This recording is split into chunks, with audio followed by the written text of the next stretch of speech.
আসসালামু আলাইকুম। Hello everyone, this is Mamun and welcome to my channel. আজকে আপনাদের শেখাতে যাচ্ছি সেটা হচ্ছে ইদারের ব্যবহার। ইদারের ৩টা ব্যবহার আমি খুব দেখেছি। তো প্রথম যে ব্যবহারটা সেটা আমি নিয়ে আপনাদের আলোচনা করব, তারপর হচ্ছে সেকেন্ড, তারপর হচ্ছে থার্ড। তো চলুন, ইধারের যে প্রথম ব্যবহারটা এটা আমরা কোথায় ব্যবহার করব। যেমন এটা ইধারের প্রথম ব্যবহারটা আপনার অবশ্যই হবে ওর ক্ষেত্রে, এবং অবশ্যই নেগেটিভ সেন্টেন্স আমরা ব্যবহার করব, ঠিক আছে? যেমন আমি যদি বলি যে আমি ওই লোকটাকে পছন্দ করি না, I don't like that person. একটু জাস্ট বোঝার চেষ্টা করুন, I don't like this that person, আমি ওই লোকটাকে পছন্দ করি না। তখন আমি বলতেছি যে আই ডোন্ট লাইক ইদার, আমিও পছন্দ করি না। এখানে যে ওর ক্ষেত্রে এখানে ব্যবহার করতে হবে, কিন্তু আপনি এখানে কখনো অলসো বলতে পারবেন না। যেমন আই অলসো ডোন্ট লাইক, মানে আমি পছন্দ করি না। অলসো সবসময় আপনার পজিটিভ ক্ষেত্রে ব্যবহার করা হয়। যেমন আমি আম পছন্দ করি, আই লাইক ম্যাঙ্গো। সে বলতেছে আমিও পছন্দ করি, আই অলসো লাইক ম্যাঙ্গো।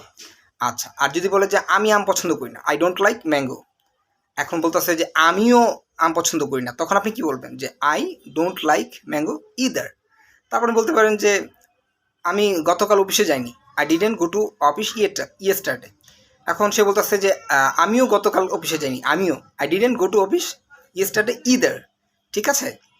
আচ্ছা, আবার আপনি বলতে পারেন যে আমি খাবো না, আই ওন্ট ইট রাইস, মানে আমি ভাত খাবো না। এখন আপনার বাবা বলতেছে যে আমিও খাবো না, I I won't eat rice either. তো ইদারটা সবসময় আপনার নেগেটিভ সেন্টেন্সে ব্যবহার করতে হবে, কখনোই পজিটিভ সেন্টেন্সে নয়, এবং বাক্যের শেষে। ঠিক আছে? তো আপনারা এখন থেকে বানাবেন যে আমিও যাব না, আমিও খাবো না, আমিও ঘুমাবো না, আমিও ঘুমাইনি। ঠিক আছে? যেমন আই ডিডন্ট স্লিপ, আমি ঘুমাইনি। এখন সে বলতেছে আই ডিডন্ট স্লিপ ইদার, আমিও ঘুমাইনি ইয়েস্টারডে, গতকাল। ঠিক আছে? তো এরকম করে আপনারা ইদারটাকে সবসময় নেগেটিভ বাক্যে ব্যবহার করতে পারবেন। পরবর্তীতে ইদারের যে আরেকটা গঠন আছে, স্ট্রাকচার আছে, এটা হচ্ছে এইখানে যে ইদার, এটার অর্থ হচ্ছে আপনার দুইটার মধ্যে থেকে যে কোনো একটা। আমি আপনাদের আবারও বলছি, এটাকে আপনি প্রনাউন্সিয়েশন করতে পারেন ইদার অথবা আইদার। আবারও বলছি, এটার প্রনাউন্সিয়েশন আপনি ইদারও করতে পারেন অথবা either. It's up to use, doesn't matter. মানে যেমন আপনি আপনার বন্ধু, ঠিক আছে, যেমন কিনতে যাচ্ছেন, যেমন I am going to buy a car with my friend, মানে আমি আমার বন্ধুর সাথে একটা গাড়ি কিনতে যাচ্ছি। এখন আমি আমার বন্ধুকে বলতেছি যে I am telling to my friend যে বাড়ি, which one will I buy, অথবা উইল আই পারচেস, মানে কোনটা আমি কিনবো, কোন একটা আমি কিনবো। তখন আপনার বন্ধু বলতেছে যে ইউ ক্যান বাই ইদার, মানে তুমি কিনতে পারো ওই দুইটার মধ্যে থেকে যে কোনো একটা।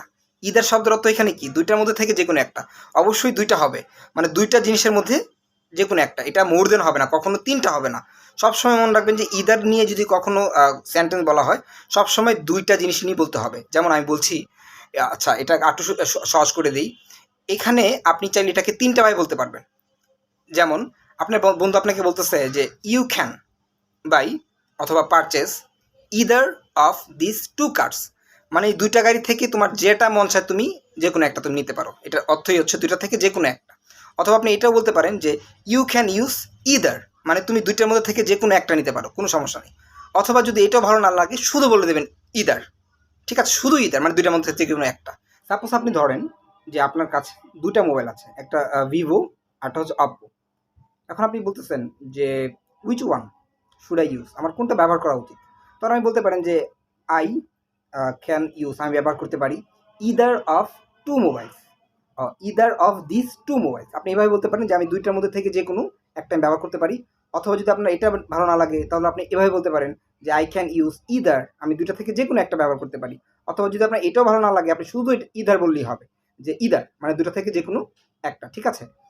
তারপর আপনি আবার বলতে পারেন যে আপনার আম্মু বলছে যে গোস্তের তরকারি খাবি না মাছের তরকারি খাবি, would you like to take, তুমি কি নিচে পছন্দ করবে যে আপনার মিট কারি আর ফিশ কারি।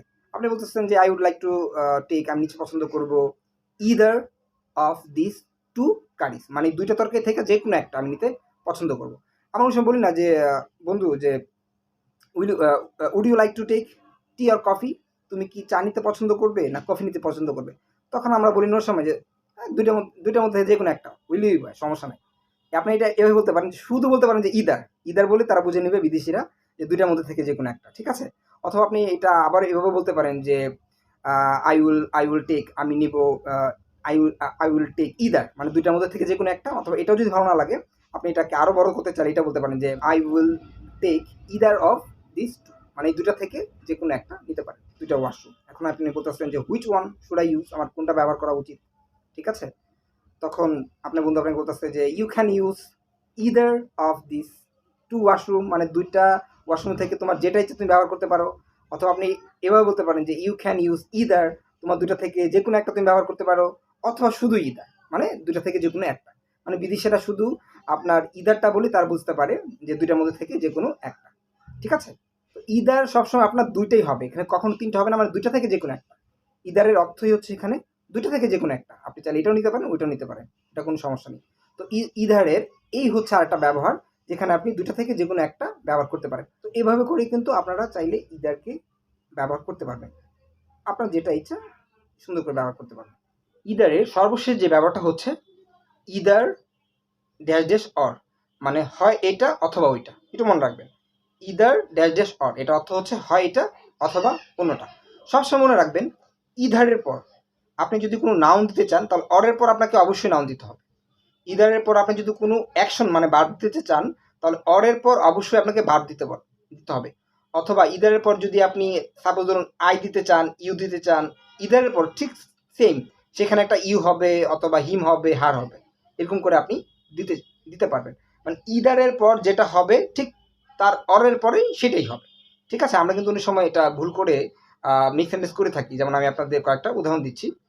যেমন আমরা অনেক সময় বলতে পারি যে আমি হয় অপ্পো মোবাইল কিনবো অথবা ভিভো মোবাইল কিনবো। আমরা অনেক সময় এরকম বলি যে either I will purchase Oppo or Vivo, Oppo or Vivo mobile, ঠিক আছে? আমরা কিন্তু এভাবে বলি, এটা আসলে ভুল। ইদারটাকে আপনি কখনো ব্যবহার করতে পারবেন প্রথমে, কিন্তু আপনি কখনো ইদারের পর আপনি অন্য কিছু আনতে পারবেন না। যেমন ইদারের পর যদি আপনি চান যে কোনো একটা নাউন আনতে, তাহলে অরের পরও আনতে পারবেন। এটাকে আপনি এভাবে বলতে পারবেন যে আই উইল বাই অথবা আই উইল পারচেস, আমি কিনবো either Vivo mobile or Oppo mobile, মানে আমি হয় ভিভো মোবাইল কিনবো অথবা অপ্পো মোবাইল কিনবো, ঠিক আছে? তারপর আপনারা বলতে পারেন যে আই উইল স্লিপ, আমি ঘুমাবো either this room or that room, হয় আমি এই রুমটাতে ঘুমাবো অথবা ওই রুমটাতে ঘুমাবো। আপনি কিন্তু চাইলে এটাকে এভাবে বলতে পারেন, ঠিক আছে? অথবা I am going to buy, আমি কিনতে যাচ্ছি either this shirt or that shirt, মানে হয় এই শার্টটা অথবা ওই শার্টটা। মানে ইদারের পর আপনি যেটা ইন্ডিকেট করছেন অরের পর সেটা আনতে হবে। কখনও আপনি ইদারের পর যদি নাউন আনেন অরের পর আপনি অবশ্যই নাউন আনতে হবে। ইদারের পর যদি ভার্ব আনেন আপনার অরের পর অবশ্যই ভার্বই আনতে হবে, ঠিক আছে? তারপর আমরা বলতে পারি যে আমি বানাবো, I will make either tense video or modal verb video, হয় আমি টেন্স ভার্ব ভিডিও বানাবো অথবা মডেল ভার্বের ভিডিও বানাবো, ঠিক আছে? এভাবে করে কিন্তু আপনার করতে হবে। তারপর যদি আমরা এটাকে যে অ্যাকশন দিয়ে করি, যেমন ভার্ব দিয়ে করি, অ্যাকশন তার কীভাবে করবো, যেমন আমি হয় তাকে থাপ্পড় মারবো অথবা বকাবকি করবো। আই উইল, এটা আপনি বলবেন I will either slap or abuse her, ঠিক আছে? যেমন দেখুন ইদার পর এখানে কী এসেছে, যে অ্যাকশন ভার্ব এসেছে, ঠিক তেমনি অরের পরে কী এসেছে, আপনার ভার্ব এসেছে, ঠিক আছে? তারপর আমরা বলতে পারি যে আই উইল, তারপর আমি বলতে পারি যে আমি খাবো, হয় আমি খাবো অথবা আমি পান করব। আপনি এটা এইভাবে বলতে পারবেন I will either it or drink, I will either it or drink. আপনি আবার বলতে পারেন যে আমি হয় কান্না করব অথবা হাসবো। আপনি বলতে পারেন যে I will either Cry or লাফ, এরকম করে বলতে হবে, ঠিক আছে? ইদারের পরে আপনার যেটা আসবে অরের পর ঠিক সেইটাই আপনাকে দিতে হবে, ঠিক আছে? যেমন যেমন আমরা এরকম বলতে পারি যে হয় আমি অথবা আমার বোন টাকাটা চুরি করেছে, ঠিক আছে, বাবার পকেট থেকে। এটা কীভাবে বলবেন, এটা বলবেন either I or my sister, ঠিক আছে? ইদার আই, যেমন হয় আমি অথবা আমার বোন, মাই সিস্টার। দেখেছেন এখানে যে ইদারের পর যেটা এনেছেন যে সাবজেক্টটা, ঠিক তেমনি অরের পরে সে একই রকম আরেকটা সাবজেক্ট এসেছে। আচ্ছা, তারপর আপনি কি বলবেন, হ্যাজ স্টোলেন মানি, টাকা চুরি করেছি, ফ্রম মাই ফাদার্স পকেট, আমি আমার বাবার পকেট থেকে কি টাকা চুরি করেছি। এখানে কিন্তু দুজনকে বোঝানো হচ্ছে না, একজনকে বোঝানো হচ্ছে, হয় সে করেছে না আমি করেছি। এই জন্য এখানে মনে হচ্ছে যে দুইজন, বহু বচন, এখানে আমরা হ্যাভ ব্যবহার করবো, তাই না? এখানে সবসময় আপনার হ্যাজ ব্যবহার করতে হবে। যেমন হয় আমি অথবা আমার মা কি এই আমটা খেয়েছি, either I or my mom has eaten this mango. ঠিক আছে, এখানে ইটেন দিস ম্যাঙ্গো এরকম করে আপনারা বলতে পারবেন। তো এটাই হচ্ছে আপনার ইদারের 3টা ব্যবহার।